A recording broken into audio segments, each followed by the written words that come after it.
It was the activation of a mindset, of a doctrine that had supposedly been officially retired, but never really got buried, the Hannibal Directive.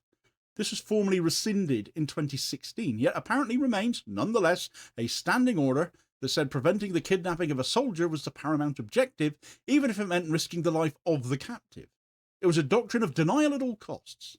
And on October the 7th, with hundreds of civilians being dragged into Gaza, that doctrine came roaring back to life formally. We've heard former Defense Minister Yoav Gallant speak out on this previously. Israeli attack helicopters and tanks opened fire on areas where Hamas militants and Israeli civilians were intermixed. They fired on cars, on houses, on open grounds, the Nova Music Festival, the Kibbutzim.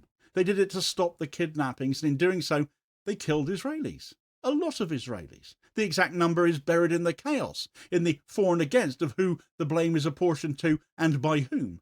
Independent investigation very much still needed to hammer this out. We only have Israel's version of this, really, but the evidence from first responders, from forensic teams, from the soldiers themselves, all points to a significant portion of the October 7th death toll coming from Israeli fire. So the very first lesson of what has become 2 years of genocide, more than 2 years now, taught in blood on Israeli soil, was this. When faced with the capture of its citizens, the state's institutional reflex is to pour fire on the area, captives be damned. The priority is to deny the enemy the prize. The human cost comes secondary. That's the bedrock. That's the foundational logic of all of this, isn't it? And once you see that and accept it,